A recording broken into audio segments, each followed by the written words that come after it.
Buonasera ai titoli con le principali notizie.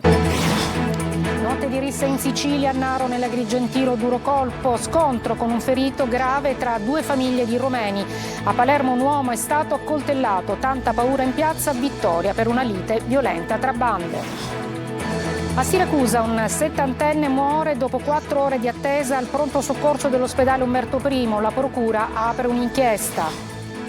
Irrompe l'estate con punta di 40 gradi, in Sicilia boom di turisti dal mare all'Etna. Per il forte caldo arrivano anche gli incendi divampati e sono 24 in tutta l'isola.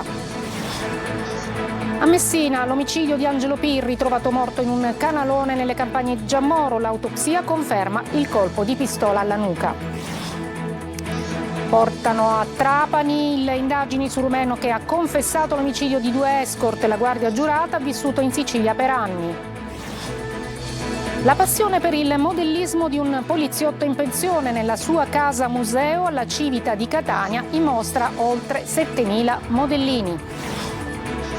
Calcio, ancora aperto al Catania il nodo del direttore sportivo. La mancata promozione della Ternana delinea il futuro di Cianci e Cicerelli.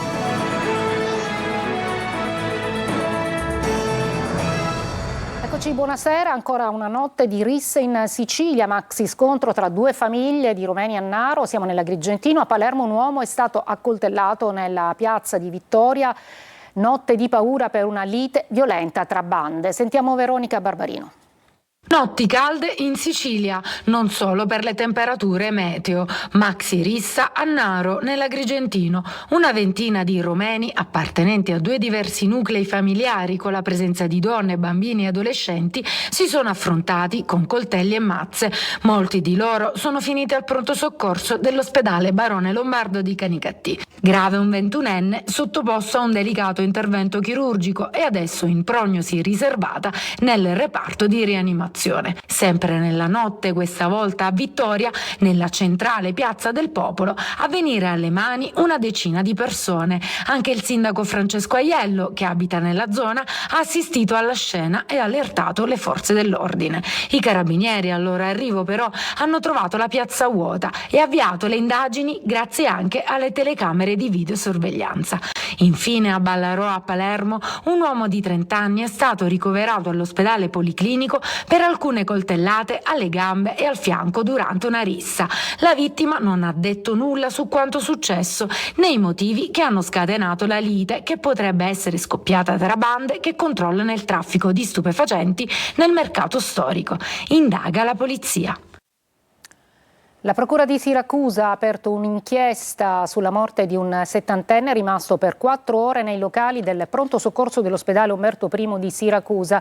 Poi un inserviente avrebbe constatato il decesso, informando la famiglia che ha deciso di presentare denuncia. La Procura ha già effettuato l'autopsia circa un mese fa. L'anziano era stato accompagnato al pronto soccorso per un malore. Andiamo avanti col nostro telegiornale, parliamo dell'ondata appunto del tempo. Inizia l'estate con un picco di caldo africano, le temperature impennano all'improvviso e si cerca di correre ai ripari. Sentiamo Simona Mazzona.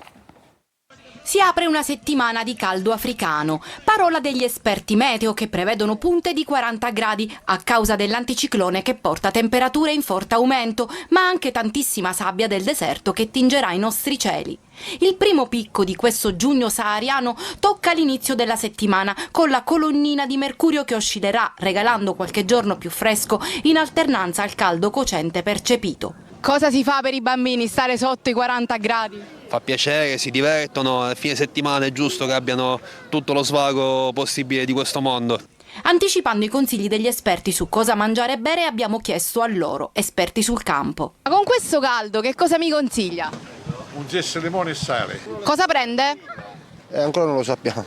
Qualcosa di fresco o di caldo? Un tè caldo magari? No, tè caldo non può essere mai al mondo. Qualcosa di fresco, sì. E cosa c'è di meglio di un po' di sano movimento sulla scogliera, sotto un sole cocente? Ma sì, un po' di movimento con questo caldo ci sta. Assolutamente sì, stiamo creando queste community di FitCamp perché vogliamo veramente impattare sulla community siciliana e portare sport, nutrizione e benessere. Un caldo inaspettato per chi viene da oltre lo stretto. Io sono delle Marche. Lo ha portato il costume, sì? Sì. Costume sì, ma anche pantaloncini e canotta, ma c'è qualcuno che uscendo di casa ha proprio sbagliato outfit. Tornasse indietro metterebbe qualcos'altro. Nemmeno i pantaloni. Un piccolo appunto da un cittadino amante dello sport e del basket in particolare, che in piazza Battiato ha trovato una sorpresa non proprio gradita. È un amatore del basket che però si sta allenando con dei tabelloni storti, perché il comune li ha messi storti. E come ogni estate, soprattutto con le temperature che si innalzano, arrivano anche gli incendi. Infatti sono stati 24 gli incendi divampati in Sicilia nelle ultime ore con l'impegno di forestali, vigili del fuoco e protezione civile. Sono stati appunto 5 i roghi a Palermo, 4 ad Agrigento, Caltanissetta 3, anche a Catania, 1 a Enna e 2 a Messina e poi anche a Ragusa e Siracusa altri roghi. E andiamo appunto in Sicilia, restiamo in Sicilia perché ci sono tantissimi turisti che nonostante le temperature roventi vanno alla scoperta di nuovi luoghi da visitare. Francesco Loi.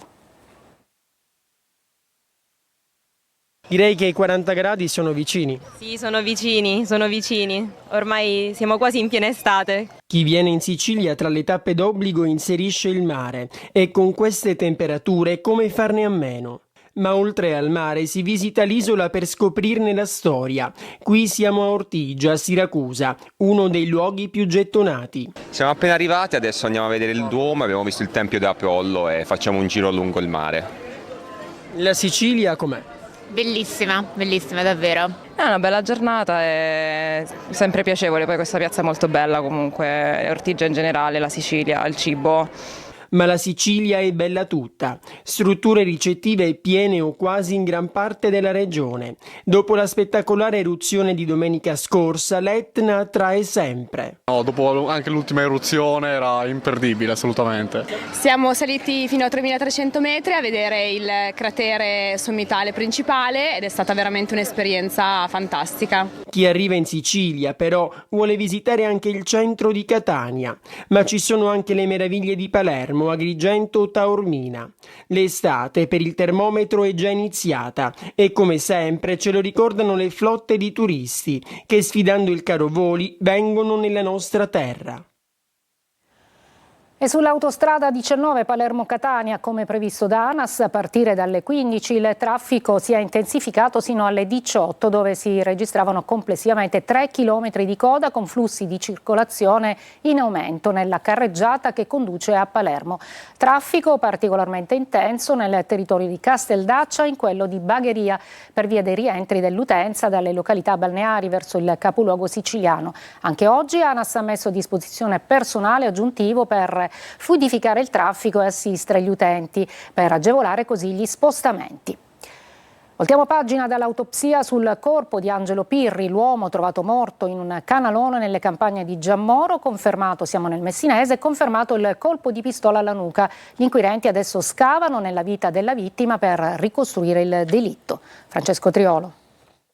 È stata un'esecuzione quella di Angelo Pirri, l'uomo trovato morto in un terreno di via Nazionale tra Giammoro e Pace del Mela nel Messinese venerdì mattina. È l'esito dell'autopsia a portare gli inquirenti verso questa conclusione, facendo chiarezza. L'esame eseguito all'obitorio del Papardo ha confermato la prima impressione degli investigatori: colpo di pistola alla nuca esploso da distanza ravvicinata, e nei pressi del corpo è stato ritrovato anche un bossolo di pistola calibro 7,65 e dà ulteriore conferma. Sul volto del 42enne inoltre alcuni segni di tumefazione che lasciano pensare che sia stato picchiato prima di essere assassinato. I carabinieri che indagano sull'omicidio hanno effettuato altri rilievi e si attende anche l'esito della visione delle telecamere di videosorveglianza delle zone vicine. Ad una prima ricostruzione è possibile che l'uomo con piccoli precedenti, dopo un chiarimento non riuscito, sia stato ucciso. Per quale motivo è la domanda che si stanno facendo gli inquirenti, considerato che non sembra un delitto rientrante nei cosiddetti casi di mafia. Pirri era un uomo solitario, viveva a Santa Lucia del Mela, dove passeggiava di tanto in tanto scambiando qualche parola, ma mai una in più. Ultimamente non si vedeva tanto che molti pensavano si fosse trasferito. Nelle ultime ore i magistrati, coordinati dal procuratore capo di Barcellona Giuseppe Verzera, avrebbero ascoltato alcune persone ritenute vicine a Pirri per cercare di raccogliere elementi utili alle indagini.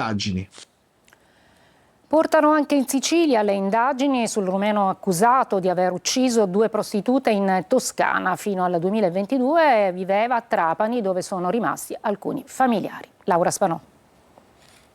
C'è un filo che lega la città di Trapani alla vicenda in cui è rimasto coinvolto Basile Frumuzacche, 32 anni, l'uomo accusato di aver ucciso 2 prostitute in Toscana. Fino al 2022, infatti, la guardia giurata romena abitava con moglie e figli in questa città prima di trasferirsi a Monsummano Terme, in provincia di Pistoia.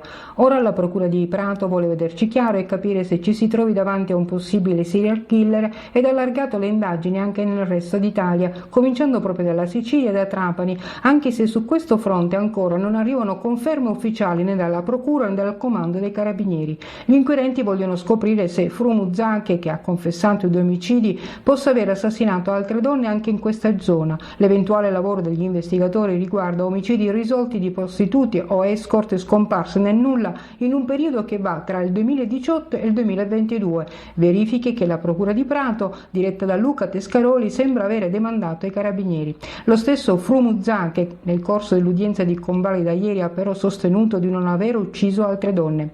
Basile è giunto a Trapani a 14 anni con la madre Elisabetta e il fratello Nicolai. Ha vissuto tra Napola, Trapani e Paceco fino al 2022, quando poi si è trasferito in Toscana con la moglie Luisa, pure lei romena, e i 2 figli. A Trapani intanto la notizia dell'arresto di Basile ha sconvolto la comunità romena. I familiari del giovane, il fratello e la madre, che da anni hanno interrotto i rapporti, non credono alla sua colpevolezza. E adesso vi raccontiamo la storia del professore Goffredo Arena, eccellenza della sanità, che dopo 20 anni in Canada fa rientro in Sicilia dopo rivoluzionarie scoperte sul cancro, ma la nostra terra non lo premia. Vediamo un estratto da Il Punto nel servizio di Emanuela Corsi. Dal Canada alla Sicilia, la storia del chirurgo di origine catanese Goffredo Arena è una favola dal finale amaro. La storia di un cervello in fuga che dopo 20 anni all'estero fa rientro a casa ma viene messo ai margini. Professore universitario a Montreal, chirurgo e oncologo, in Canada inizia a studiare il cancro e la formazione delle metastasi in un laboratorio privato. Tutti sono convinti che le cellule tumorali migrino, vanno in circolo e vanno a fare quelle che si chiamano metastasi, cioè vanno a colonizzare altri organi. La mia intuizione era diversa, cioè che non fossero cellule che migravano, ovvero che non fossero solo cellule che migravano, ma anche messaggi che la cellula tumorale mandava ad altre cellule in altri organi, trasformandole in una copia del tumore, come un telecomando. Io mando come dei un radiomessaggi e cambia canale. Una scoperta rivoluzionaria che, grazie al finanziamento di un imprenditore italiano, determinante fu l'incontro tra la madre di quest'ultimo, paziente oncologica, e il professore, permise ad Arena non solo di proporre un metodo alternativo all'attuale modello metastatico, ma di diagnosticare con largo anticipo cellule potenzialmente malate prima della loro trasformazione in neoplastiche. Mentre facevo esperimenti, mi sono accorto che un paziente che non aveva tumore aveva dato i risultati come se avesse un tumore. Parlai con il paziente, gli chiesi se potevo andare a studiare, se potevo fare TAC, colonoscopie, e trovo che aveva un tumore in fase iniziale. E da lì è nata quella che si chiama MATER-D. MATER-D che è uno screening, ovviamente di laboratorio, con cui si può capire se un paziente ha tumore o meno. Rientrato in Sicilia con tutti gli onori, gli viene affidata la chirurgia dell'Istituto Giglio di Cefalù, che dopo 4 anni dovrà abbandonare. Oggi il professore lavora come chirurgo nell'ospedale di Militello in Val di Catania. Trasformare l'aeroporto di Comiso in un polo logistico sarà la strategia giusta per farlo decollare. Sentiamo Veronica Barbarino. Un progetto cargo per potenziare l'aeroporto di Comiso, ma anche per supportare l'economia agroalimentare del territorio ebleo. È la strategia di sviluppo del governo Schifani con Comune di Comiso e SAC per rendere l'infrastruttura un polo logistico e commerciale di rilevanza mondiale. Nel dettaglio si prevede la spesa di 20 milioni di euro per la realizzazione di una piattaforma di circa 19.000 metri quadrati, un terminal e aree per la movimentazione merci. Secondo cronoprogramma, l'opera vedrà l'inizio lavori ad aprile 2027 e il completamento entro agosto 2030. Sarà il terminal cargo della Sicilia, per raggiungere quei mercati che ci chiedono le imprese da un lato, ma che ci chiedono anche i consumatori di tutto il mondo. È un progetto ambizioso e strategico, e lo dico anche in veste di vicepresidente nazionale di Confagricoltura.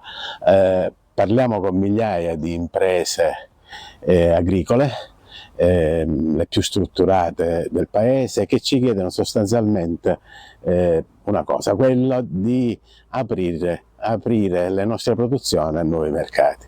La posizione geografica dell'aeroporto comisano rappresenta quindi un vantaggio per puntare sui mercati emergenti. E per l'area civile, dopo diversi fondi stanziati, un'ulteriore spinta allo scalo ibleo arriva dalla cancellazione della tassa addizionale comunale sui biglietti aerei. Una mini manovra finanziaria approvata all'ARS per tutti gli aeroporti minori siciliani, tra cui Comiso. Sarà la strategia giusta per farlo decollare? Una breve pausa, poi a Catania, nella casa museo, pensate, con 7.000 modellini di auto.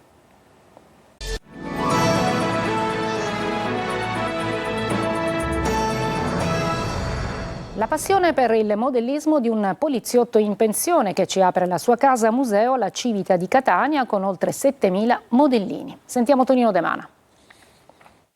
Nasce tutto perché facevo la scorta all'avvocato Agnelli e a Umberto Agnelli e quindi nel tempo libero mi posizionavo nei loro garage. Dalla Batmobile alla ZIL di Fidel Castro, dalla Rolls Royce di John Lennon alle auto presidenziali blindate di Kennedy, Obama e Putin, dal furgone Ghostbusters alle centinaia di utilitarie, 7.000 modelli in vetrina disposti per nazione dove lo sguardo si perde e il tempo si ferma. Alla Civita nel cuore di Catania c'è Carmelo Lizio, poliziotto in pensione con due passioni, il nuoto e il modellismo. È una vera e propria casa museo la sua, con vetrine in ogni angolo, bagno compreso, che custodiscono modelli rari, come la Ferrari 365 berlinetta speciale, 3 posti avanti, sterzo al centro e tetto panoramico, progettata da Pininfarina. Un regalo speciale della famiglia Agnelli, come ricorda commosso Carmelo Lizio.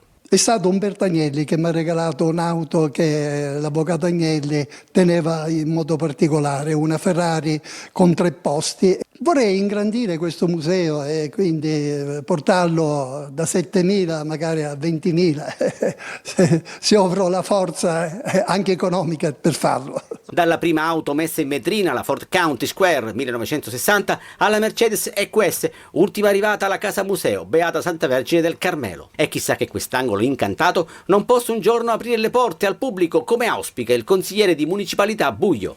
Qui lo sguardo si perde e il tempo si ferma, credo che non ci sia neanche età, è appunto da far conoscere a quello che sia la città di Catania. E dopo aver apprezzato 7.000 modellini, sognare non costa nulla.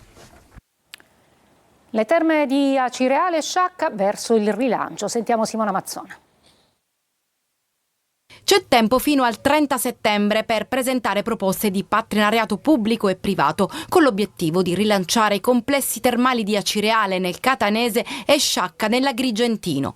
Gli operatori economici interessati al rilancio dei poli hanno già manifestato un certo interesse, ma ancora tutto è top secret per quella che sarà un'operazione straordinaria per far ripartire il settore termale in Sicilia, che passerà dalla progettazione all'esecuzione dei lavori fino alla gestione delle due strutture. Oggi la Regione può disporre della totalità del patrimonio grazie al lavoro che si è fatto con il ripianamento debitorio della società, e quindi sul mercato oggi si può mettere per intero quello che è l'asset, e dall'altro lato il governo regionale ha potuto mettere in campo notevoli, ingenti risorse che sono per Acireale circa 40 milioni di euro di parte pubblica, per Sciacca quasi 50, ai quali si dovranno aggiungere le risorse di parte privata, altrettante risorse, che sarà la parte che poi dovrà concretamente gestire il bene una volta recuperato. Rilancio del settore termale per troppi anni trascurato, ma anche opportunità lavorative e attrazione dei flussi turistici. Le condizioni di volontà politica, di sostegno economico e di interesse del territorio ci sono tutte. Si aspetta che ci sia l'interesse del privato, che fino ad oggi lo ha manifestato in forma ufficiosa, e dovrà concretizzarlo a questo punto entro il 30 settembre. Possiamo fare qualche nome? No, ancora è prematuro, quindi eviteremo magari di fare speculazioni su questa cosa, si aspetta che arrivi ufficialmente. L'inclusione dei diversamente abili col supporto degli animali è un'opportunità per relazionarsi in maniera efficace verso i diversi tipi di disabilità. Sentiamo Orazio Longo. Un centinaio di persone di varia età e casistiche diverse che a gruppi omogenei hanno interagito con 2 cavalli e 4 cani. Tra le esperienze più toccanti quella di un anziano in carrozzella commosso mentre accarezzava un cavallo per la prima volta nella sua vita, con l'animale che, come se lo avesse capito, abbassava la testa verso la persona come a volersi fare conoscere a sua volta. Nella tenuta Ambelia dell'Istituto Incremento Ippico per la Sicilia di Scordia, in provincia di Catania, è andata in scena una full immersion nel mondo degli interventi assistiti con gli animali. Questa iniziativa nasce col proposito di dimostrare che l'inclusione del diversamente abile con il supporto di cane, cavallo, asino, coniglio e gatto può rappresentare una opportunità per relazionarsi in maniera efficace verso i diversi tipi di disabilità. L'Università di Messina è l'unica università italiana che ha realizzato al suo interno un centro di intervento assistito con gli animali, mentre 8 associazioni isolane hanno firmato il documento che sancisce la creazione e la partecipazione alla rete siciliana degli interventi assistiti con gli animali.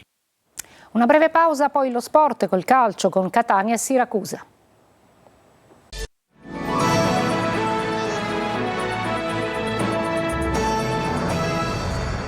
Il Catania deve risolvere ancora il nodo del direttore sportivo. Nel frattempo la mancata promozione della Ternana delinea il futuro di Cianci e Cicerelli. Marco Carli. Il Pescara in B. Gli uomini di Baldini riescono ad avere la meglio sulla Ternana ai rigori. Guardando al Catania, dal responso finale degli spareggi promozione, arriva la dimostrazione che quella definizione di finale anticipata, che si era usata prima della partita fra etnei e abruzzesi, tutto sommato calzava. I rossazzurri sono usciti, perdendo in modo banale a Catania, ma vincendo a Pescara contro la squadra che ha poi vinto i play-off. Questo conferma che l'organico, come è nelle intenzioni del club, va rafforzato ma non stravolto. La sconfitta beffarda della Ternana riporta in auge le posizioni di Cicerelli e Cianci. Il primo, dopo 19 gol e 10 assist in stagione, torna in rossazzurro. Scadenza contratto la prossima estate. Può agire nei due alle spalle della punta. Uno dei maggiori rimpianti della stagione per i tifosi potrebbe diventare utile per la prossima annata, magari pensando a un prolungamento perché le offerte probabilmente non mancheranno. Su Cianci, 13 gol e 6 assist, la Ternana può esercitare un'opzione. In caso contrario, tornerebbe a Catania un giocatore che lo scorso anno, preso a gennaio, ingranò a fine stagione regolare e segnò anche i 2 gol che illusero sul passaggio del turno con l'Avellino. È già mercato dunque e il Catania deve farsi trovare preparato. Sul fronte DS le valutazioni sono in corso, ha detto Grella, ma si parla sempre di più di un possibile addio di Faggiano. Pastore potrebbe restare nell'area sportiva? Si devono trovare almeno 6 o 7 rinforzi e sistemare i giocatori che rientrano dai prestiti e non sarebbero più utili per la prossima stagione. Un lavoro da fare alla svelta, il tempo delle scelte, come ha detto anche il vicepresidente rossazzurro, non è infinito. Tante occasioni, netto possesso di palla, ma anche sfortuna. Il trofeo della Pool Scudetto di Serie D va al Livorno, che si impone sul Siracusa per 2-1. Adesso, archiviata la Pool Scudetto per la squadra di mister Turati, testa al mercato di Serie C. Io mi fermo qui, grazie per l'attenzione e buona serata.